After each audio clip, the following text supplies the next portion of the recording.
Hallelujah. Okay.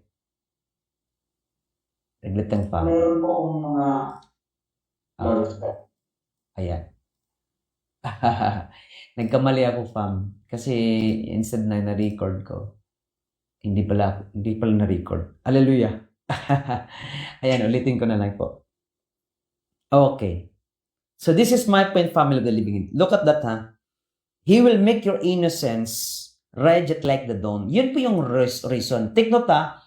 If we're gonna read in Isaiah 58, mababasa po natin from 7 to 9, mababasa po na doon natin yung totoong fasting. Fasting is giving.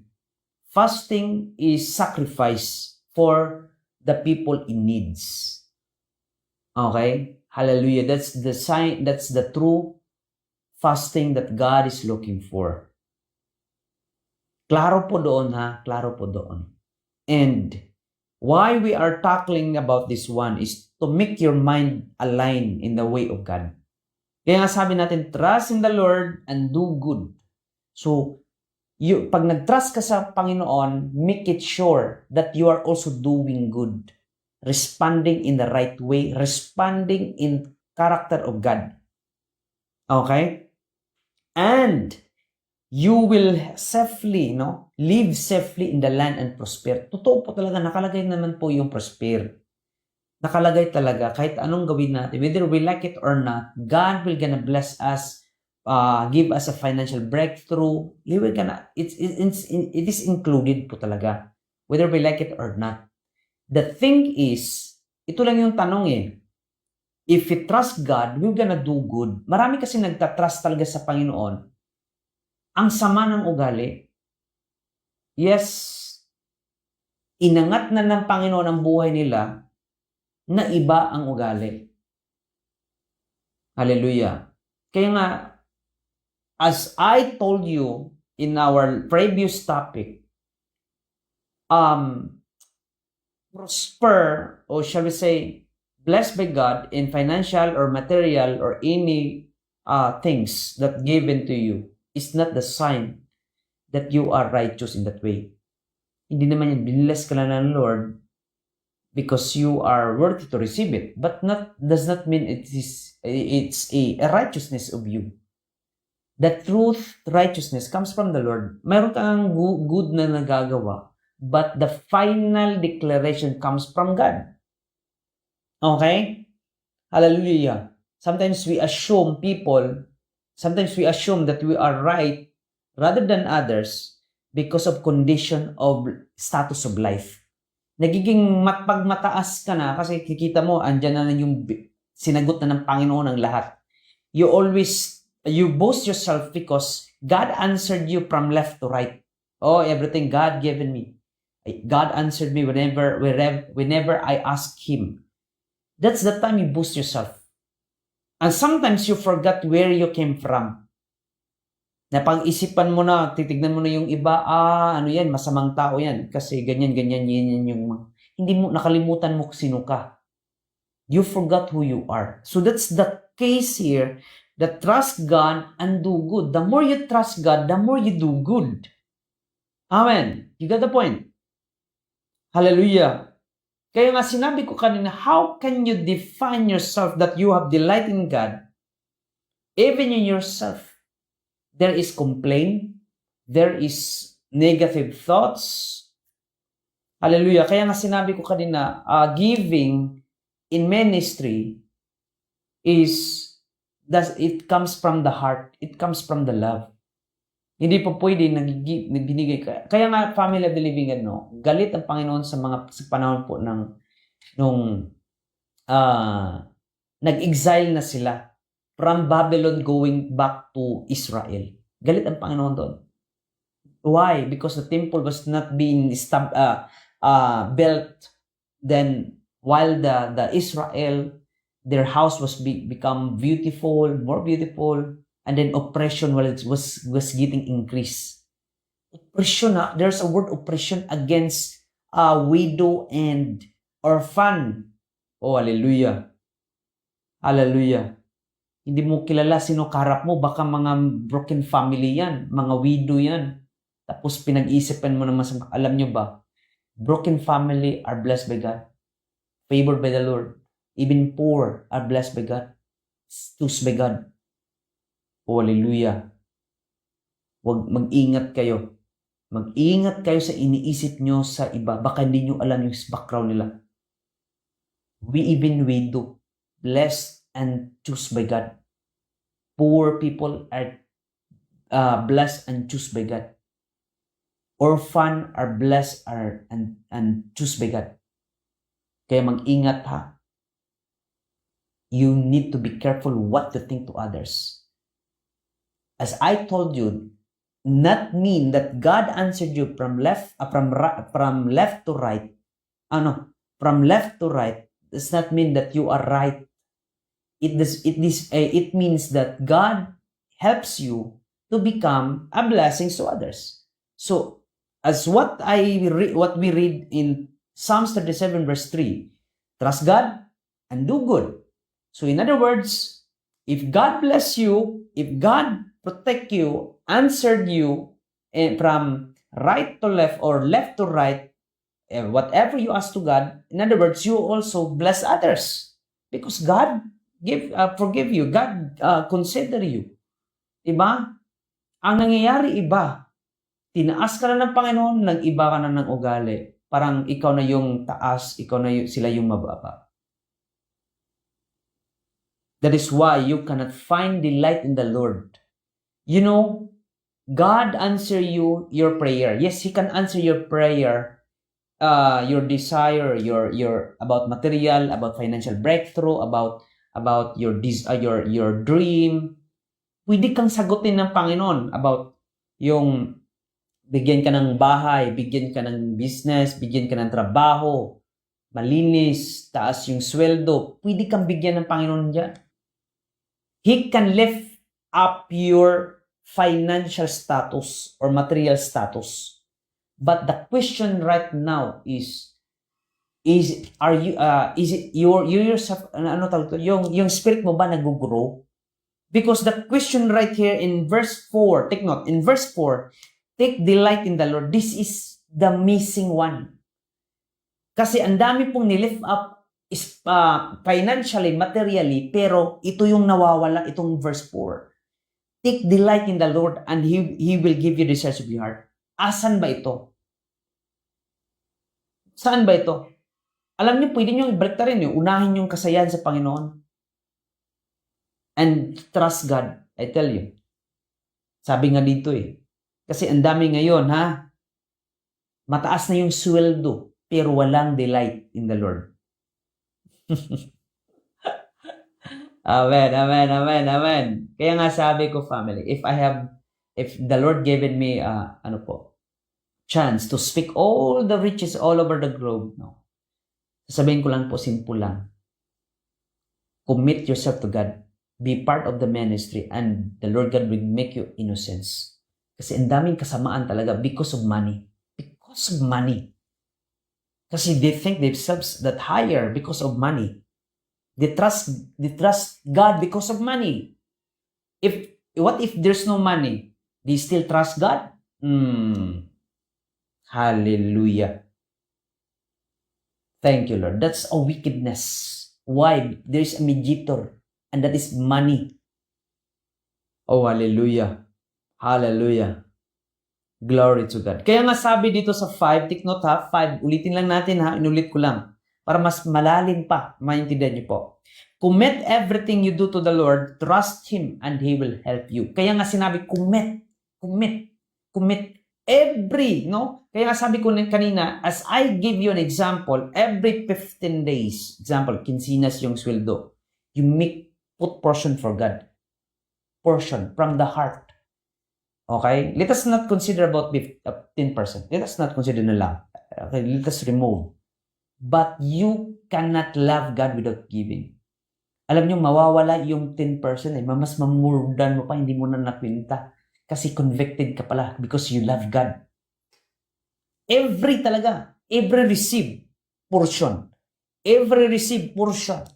Because that's how you love God. That's how you commit to God. Pero kung every receive, save, Oh, hallelujah. Then, keep for future purposes. I don't know what does it call. If you love is still God, if you still love God. Hallelujah. Only the Lord God knows your heart. But let me tell you honestly, kahit ilan pa yung na-receive mo, sabihin natin 500 pesos in kinsina, kung mahal mo ang Panginoon, you can portion to God. Wala akong sinasabi na iisa lang yung bibigyan niya. Ang punto ko nito, if you are convicted or touched by the Holy Spirit, give it to the person that God lead you. Okay? Kasi dapat pong ikaw mismo sa sarili mo, you notice that you love the ministry of God. Ikaw mismo mag-assess. Ikaw mismo. You alone. Yourself. Hallelujah. Okay? Hindi naman, kakaiba naman tayo dito ng church eh. Ang punto ko lang dito is your love. Hallelujah. Hallelujah. Diba? Sabi dito, 5, commit everything you do to the Lord, trust Him, and He will help you. Commit ha? Commit, sinabi, everything pa. Hallelujah. 6, He will make your innocence radiate like dawn, and the justice of your cause will shine like the noonday. Oh, ito na yon.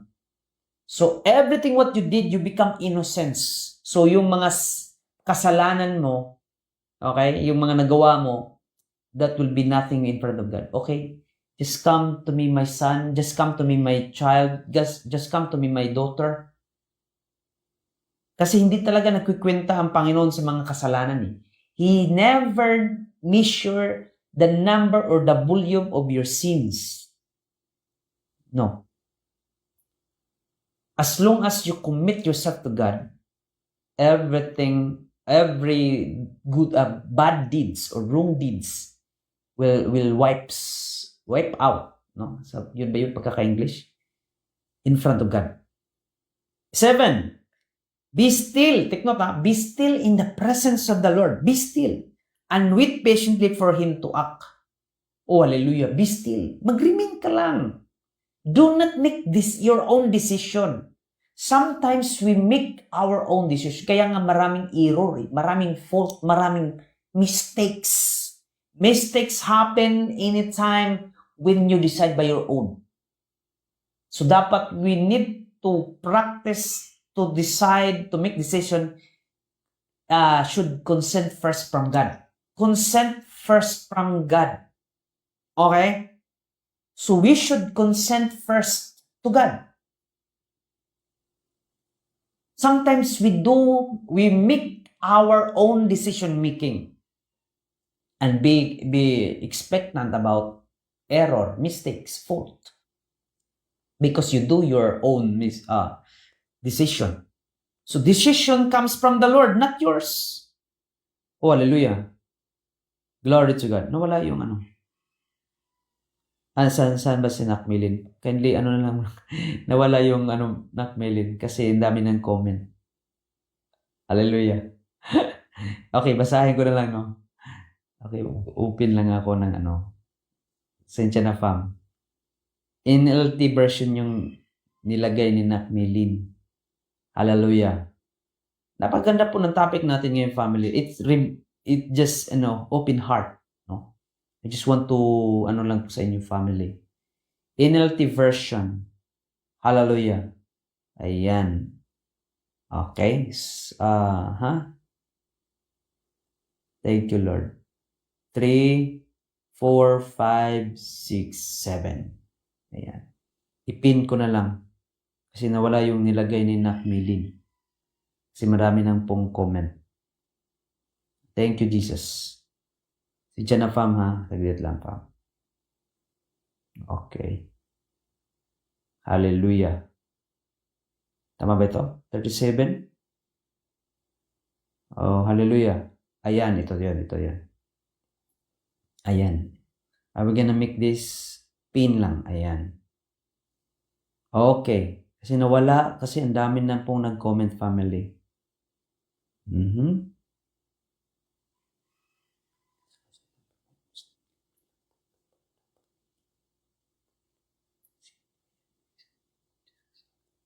Okay, yan. May tanong dito, Pastor, tanong ko lang po, pag mag-preach sa kalsada from my own understanding, libre lang po ba ito para dapat hindi naghihingi pananalig offering? Okay. Okay, that's good question. That's good question. Actually, Family of the Living God. Sa amin ganito eh. Pag magkaroon kami ng house to house, free naman po yan, free. Sa church lang po nangyayari yung ano po, no? Let me tell you ha, yung offering, yung tithes and offering, sa church lang po yan nangyayari. Okay, sa church lang po yan nangyayari. Ang pinag-usapan natin ngayon, this is now what we are talking is about the conviction of the Spirit, your commitment to God. Ito lang yung punto ko ngayon, the commitment, your commitment to God. But when it comes to, ano po tawag ito, yung bang sa street preaching, kahit hindi ka manghingi, walang problema yan. Kasi it's freely give, no? Freely receive, freely give. Kaya nga, kahit nga kami maghealing maghealing crusade kami, it's willingness lang talaga. Hindi naman siya sinasabi na tithes and offering doon. Okay, from the heart. Okay? Pero doon sa street preaching po, it's from the heart na talaga. Walang sa pilitan. Kasi ang dami ngayon nag-street preaching, tapos humingi ng love offering, love offering, love offering. Okay? Doon po tayo natatalo. Okay? Nabibigyan ng issue. Kasi hindi naman yun yung mga, ang tao doon is, ano lang eh.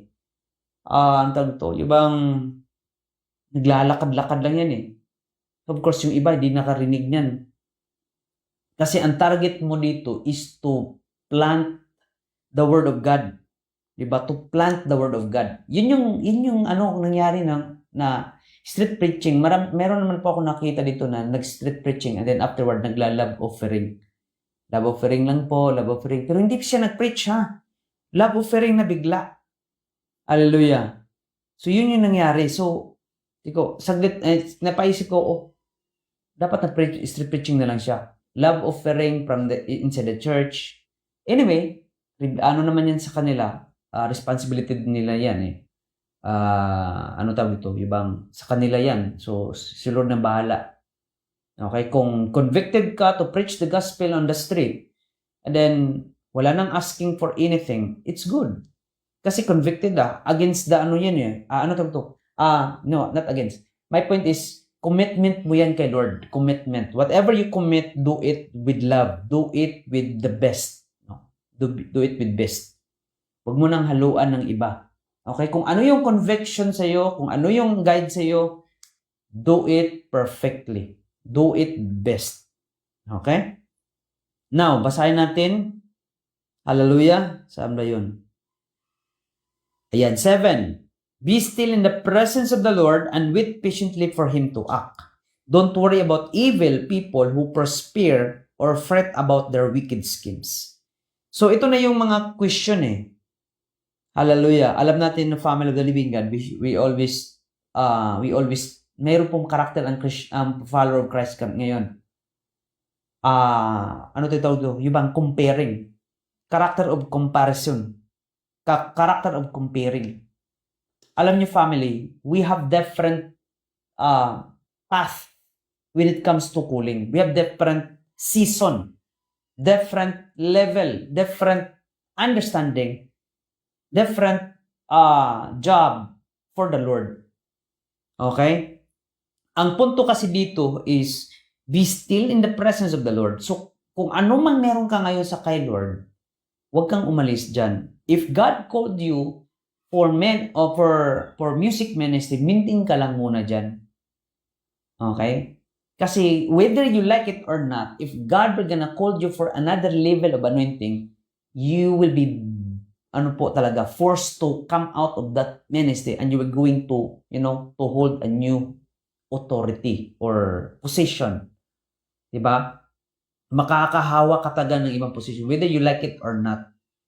Okay? Kung gusto, kung hindi mo pag si Lord ang magsabi, you will become a preacher, an evangelist, whether you like it or not, yung sitwasyon mo talaga makikita mo, parang nilalagay talaga ako ng Panginoon ito kasi yung sitwasyon po, no, nagsasabi na. Amen, amen, amen. Yung sitwasyon po ang nagsasabi na. Whether you like it or not, ang sitwasyon ang magsasabi. Diba? Example, nasa bus ka, tapos kinoconvict ka, preach. Diba? Or sabihin natin, nasa loob ng church, and then your leader giving you assignment. You must lead the young people. Sasabihin ka na ganyan. So in other words, whether you like it or not, ang panahon ang magsasabi sa iyo sa harapan mo kasi that's the will of God. When we talk about the will of God, the ordain of God, everything will gonna smooth. Everything will gonna align. Yun po yung mangyayari. Okay? Yun po yung mangyayari po sa tinatawag natin na will of God or ordained by God. Whether you like it or not, whether you are lumalayo kayo dyan, whether you are rejecting it, but God is opening it for you. Oh, hallelujah. That is why God, the Bible says is, be still in the presence of the Lord. Be still lang sinabi ng Panginoon dyan eh. Be still ka lang, be still. And wait patiently for Him to act. Siya lang kung gagalaw. Diba? Sabihin na natin sa bagay, no? Let us say like this. Somebody is trying you to pin you down. Yes, itinaas ng isang tao. Okay, the Lord God answer, no? Example lang ha. There is a woman or a man of God. Let the Lord God answer him, right to left, answered. Blessed by God, favored by God, financially favored by the Lord. Sabihin na natin ganyan, sinagot siya ng Panginoon, nag-iba ang ugali. You know what? God can remove all those things from him. And the Lord God will gonna, will replace him, and hindi natin alam sino i-replace ng Panginoon. Pwede ikaw, i-replace ka sa Panginoon doon. So, marireplace ka, sabihin natin, replace ka. Kasi pwede kunin niya ng Panginoon sa isang tao. Whatever God's answered prayer, no? Kung ano yung sinagot ng Panginoon na meron sa kanya, pwede niyang kunin yung taong nandun dahil sa katigasan ng ulo. Okay? Katigasan, nagbago. Oh, hallelujah. That's one of the reason. Because of hard-headed. Stubbornness. Yan, stubbornness. Stubborn. So, the Lord God can replace him anytime. So, either you will be replaced on it. Either you'll be gonna, put in that position. But, what is the main point about be still in the presence of the Lord? You need to be yield or submit to God. Submit, and wait for your turn. Wait for your possession. Wait for the open doors. Ang taktika po dito, this is the strategy. I will give you tips, family. Okay? I will give you tips on how to walk with the favor of God. First is this. Be prayerful and practice patience. Now, if there's an opportunity that open for you, grab it, walk with it, declare with it. Bakit ano ba? Ano bang meron? Pag merong open door, grab mo na. Kasi ito yung, kumbaga, from the start po, ito yung example sa ministry. Kasi ministry talaga may example po kasi we are having ministry. If you asking me about mga opportunities about financial matter, wala na ako I don't have any ideas for now because I am with ministry. Hallelujah. Thank you, Lord. So, I will give you example in the ministry. If there is an opportunity open, grab it. And you will understand the flow. Kasi kailangan mo maintindihan ng flow. You must understand the flow. If God open you a door, enter it. Because when you enter into the flow of the Lord, the will of God, the ordain of God, everything is smooth, everything is safe, everything is protected, everything is blessed, everything is favor. Oh, hallelujah.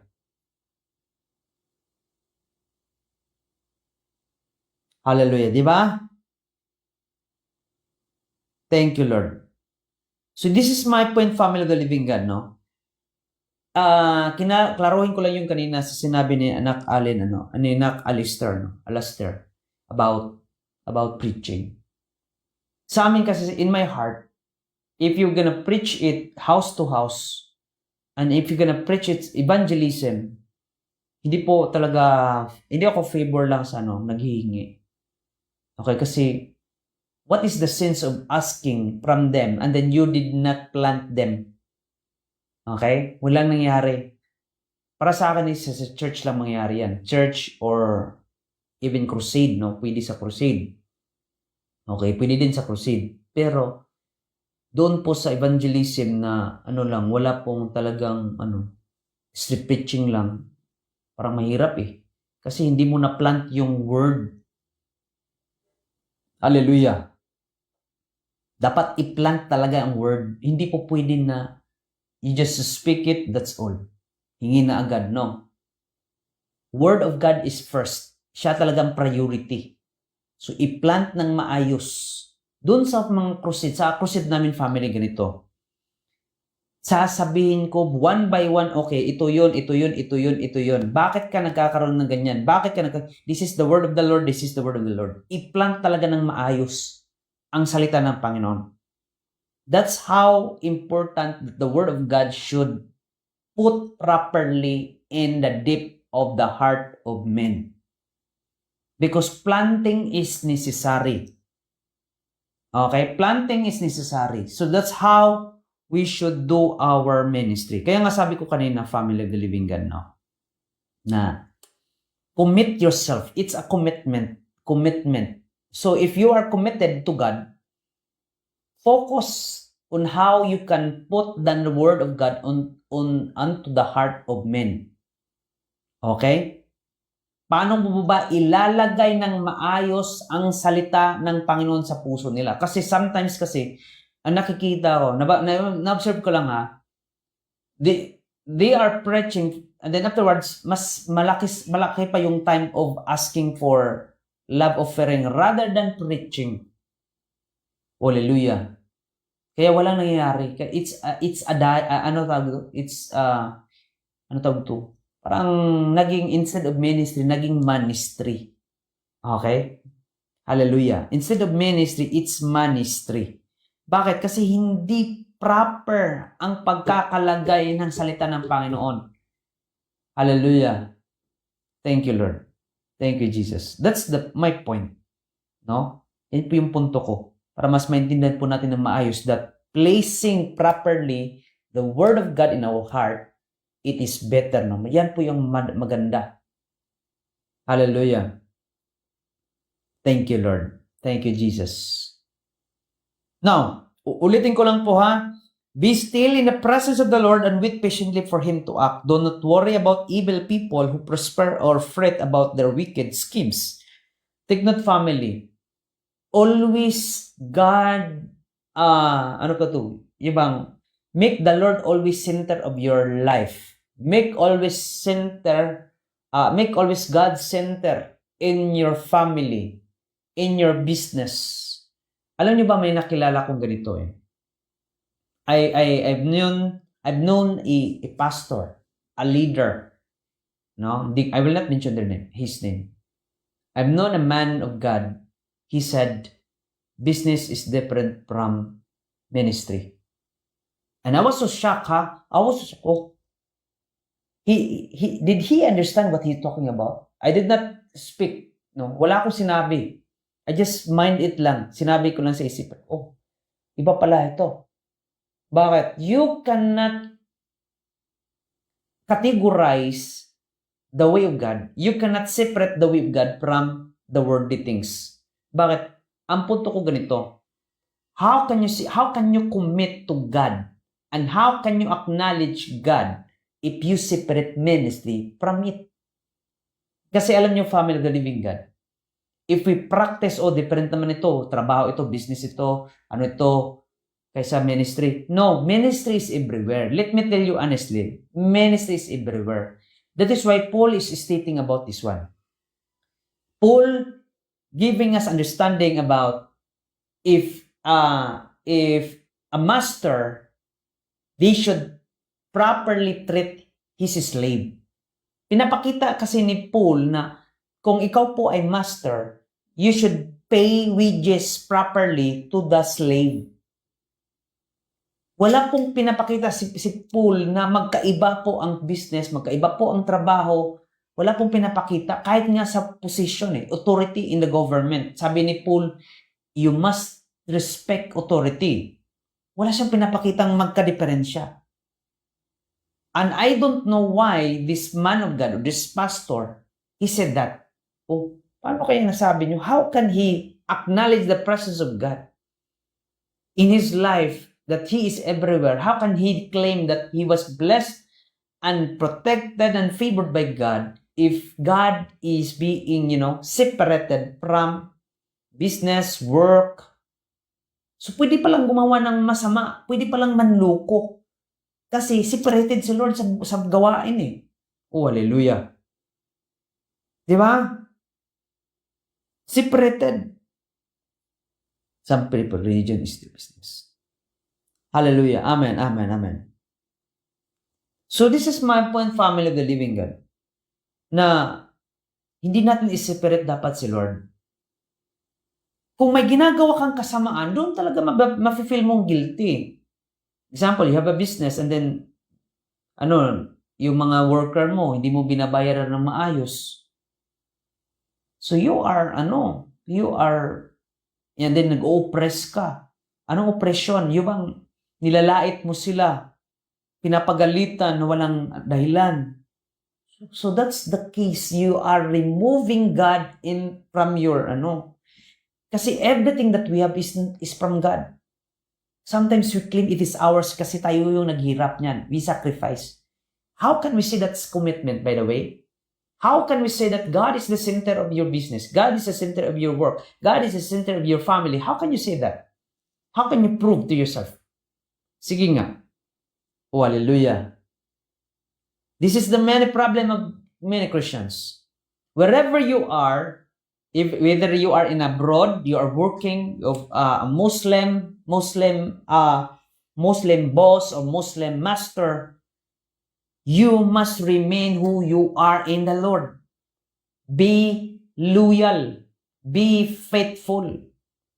Show who is God in your life. Hallelujah. That's wow. Paul teaching. Hallelujah. Hindi pa pwede na iba ang ministry, no. Ministry is everywhere. Ministry is everywhere. Inside of your family, outside of your family, outside, wherever you are, whatever you do, remain in the Lord. Kaya nga sabi dito, nilagay, be still in the presence of the Lord. Oh, hallelujah. Be still. Kaya nga, family, inside and out, you must clean yourself, purify yourself. Hallelujah. What if God will gonna return? What if Jesus will return? And then you separated that kind of man. Hallelujah. Thank you, Lord. Hallelujah. Diba? What if God will gonna return? And then you separated. So what does it mean? So you are putting yourself into destruction. Amen, amen, amen. So do not separate. Wherever you are, whatever you work. Okay, take note of this. Another one. Example, you have friends in your work. They are worldly, secular, more on secular songs, more secular music, and then you are a follower of Christ. So if you are a follower of Christ, you should not be influenced by them, but instead you should influence them. Okay, you will not be influenced by them, but you should influence them. Okay? Ganun talaga yung process. Hindi ikaw yung ma-influensahan, kundi sila yung influensahan mo because of the glory of God that shine on you. Okay? Hallelujah. Hallelujah. So that's the word of the Lord. Psalms 37 verse 3 to 7. So it's a wonderful word of the Lord, no, na nabasa natin ngayon. Napakaganda po topic nito. Okay? Hallelujah. Hallelujah. Okay. Naghanda ba ng oil ang lahat? Oil, water, antalet, or shoal, or an Bible? Meron bang mga bagong Bible kayo? Glory to Jesus. And we're gonna anoint that one right now. Okay, prepare. Just type, I am prepared. Come on. Hallelujah. Just type on our comsec. Ngayon ko lang nalaman yung comsec ha. Comsec pala is comment section. Kung hindi ko nabasa sa asawa ko. Ayan pala yung comsec. Akala ko, commission. Ano yun? Commission. Akala ko government agency. I thought it was a government agency. Hallelujah. Hallelujah. Glory to God. Ayan. Okay. This is my talent. Ayan. Ito yung talent. Andito lang sa tabi ko. Okay, yung talent. Bago kasi nilaban. Hallelujah. Thank you, Lord. I'm prepared. Ayan. Be the light. Correct. I'm prepared. Ayan. Sige nga. I am prepared. Okay, ang dami. May 3. Sino pang nag-ready dyan? Hallelujah. Glory to God. Kosipias ban ko, nalubat. Ako sipi. Okay lang. I am prepared. Ayan. 1, 2, 3, 4, 5. I'm prepared. I have water. Ayan. Sige. Prepared. Thank you, Jesus. Amen. Ayan. Ilan ba? 1, 2, basay. I've gina-count ha. 2, 3, 4, 5, 6, 7, 8, 9, 10. 10. Ayan. Ready na. 10 na. 10 na yung nabasa ko. Okay, ayan. 11 na. Glory to God. 12. Hallelujah. Glory to God. Yeah. I have water. 13. Okay, let us start na. 14. Ayan, 14. Umabot na ng 14. 14 people of the God prepare. Yan, 15. 15.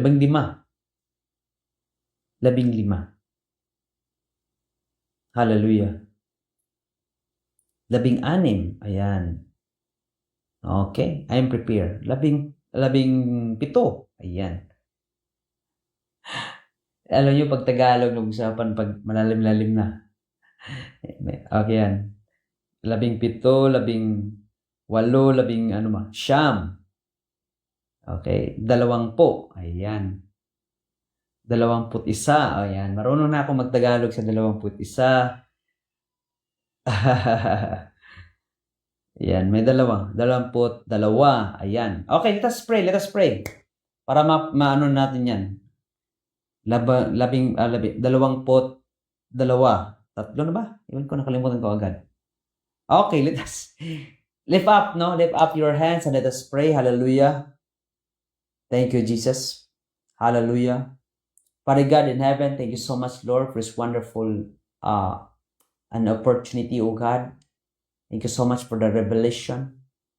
Thank you so much for your presence. Hallelujah, for your holy presence, Lord. We cannot do anything apart from you, Lord. We cannot be a fruit without the Holy Spirit. Thank you so much, Lord, for this favor, for this opportunity, oh God. You bless us, you guide us because of your grace and mercy and love. Thank you so much, Lord. We claim it, receive it, oh God. Your holy presence is tangible. I declare in Jesus' mighty name that every one of us, oh Lord, we receive our portion. Hallelujah. Hallelujah. Thank you, Lord. In the name of Jesus. As this anointing season, let the Holy Spirit move powerfully, tangibly, and they will encounter a miracle a miracle from the Lord, a miracle, a powerful miracle, a heavenly miracle, I declare shall come to pass. Shall come to pass. No more delay. It is done. In Jesus' name. Amen and amen. Okay, lift up your oil. Lift up your oil. Mamaya, konti po. Baka kumuha po ng tubig ang iba. Okay, lift up your oil. Hallelujah. And I am gonna anoint that oil right now. In the mighty name of Jesus, I speak right now. In the name of Jesus, I speak healing. I speak revival. I speak deliverance. I speak miracle. I speak signs and wonders in the name of Jesus to anoint that oil right now. As you lift up the oil in the name of Jesus Christ, as you lift up that oil by the blood of Jesus, the Holy Spirit will gonna work with that oil. As I declare that oil that is now anointed oil in the name of Jesus Christ, I speak right now power and fire of the Holy Spirit. Anyone who's gonna use that oil, they shall receive their portion. Everything we're gonna open in the Spirit in the name of Jesus. Everything we're gonna open. A door from the Lord, a window or a door, even a dimension from God, a heavenly dimension. I speak right now in the name of Yeshua the Christ. As I speak, as I anoint and declare right now, and I prophesy, that is now anointed oil by the blood of Jesus. I speak, it shall come to pass right now, right now, right now, in the name of Jesus Christ. As you use that oil, there will be a shifting in the realms, there will be happening in the realms from a heavenly ordain. In Jesus' mighty name. In Jesus' mighty name. Amen and amen and amen. Hallelujah. Lift up the water. Okay, water naman. Water. Water. Hallelujah. Hallelujah. Glory to God. Glory to God. Thank you, Jesus. Lift up the water.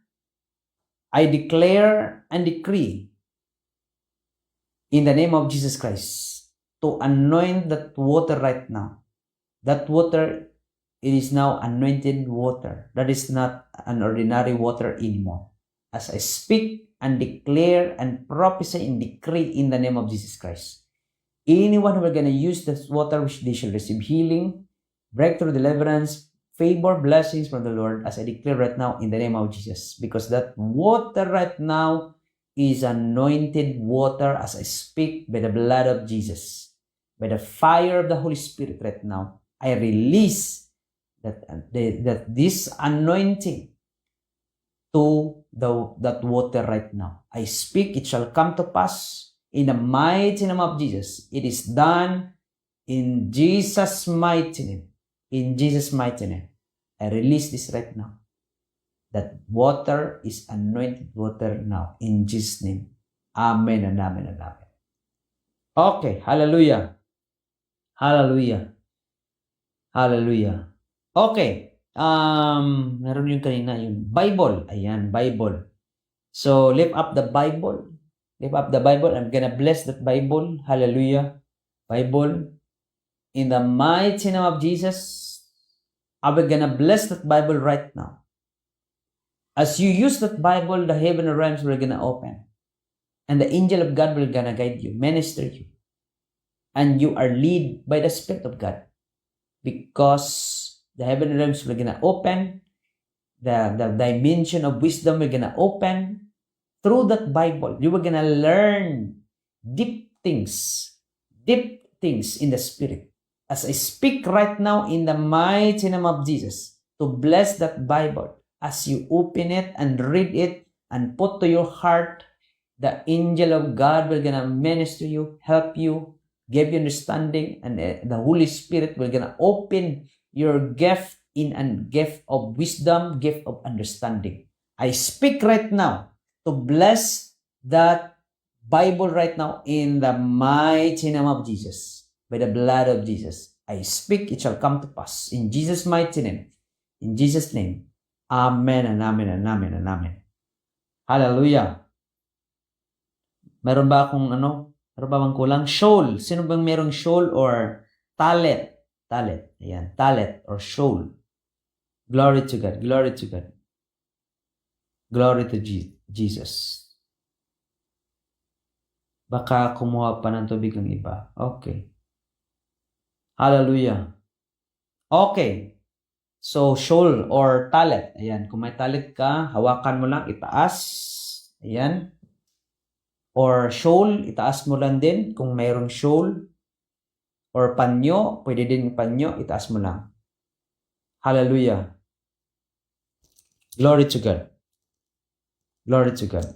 So I am I'm gonna anoint the talent, shawl, or handkerchief in the name of Jesus Christ, by the blood of Jesus.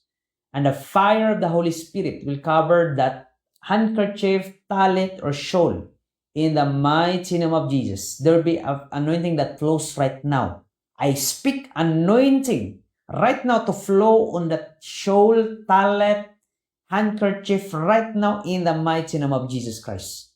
As you use the talent, as you use that a shawl or even a handkerchief, I speak right now that the heaven realms will gonna open. As you pray and pray and pray, the Lord God will gonna bless you. We're gonna anoint you through the talent, through that shawl, through that handkerchief in the name of Jesus Christ. I bless that right now, the talent, shawl, or even a handkerchief, to bless you by the blood of Jesus, by the fire of the Holy Spirit right now. It shall come to pass. It is done in Jesus' mighty name. Amen and amen and amen and amen. Oh, hallelujah. Glory to God. Glory to God. Come on, lift up your hands in the name of Jesus Christ. Lift up your hands. I am declaring and decree a good health in you, a long life, even a protection, even a blessings, a favor in you in the mighty name of Jesus. I declare and decree that your family is blessed by God, protected by God, favored by God. As I declare, it shall come to pass right now. Your family blessed in the name of Jesus Christ. Even you yourself, I declare that you become a light and a blessing to your family. Hallelujah. As I declare right now in the name of Jesus, as you lift up your hands, you will receive your portion as I speak right now. And I'm declaring healing upon inside of your family, reconciliation, restoration, revival inside of your family. And I'm declaring, speak right now, deliverance inside of your family.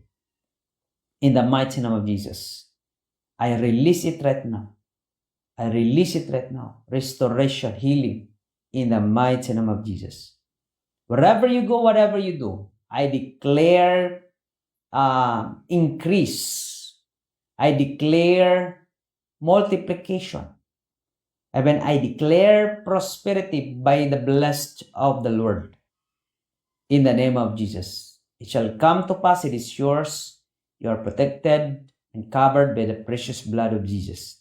So I declare right now, in Jesus' mighty name. Amen and amen and amen and amen. Oh, hallelujah. Good morning, good morning, good morning. Hallelujah. It's 5:20 early in the morning. Kamusta po ang lahat?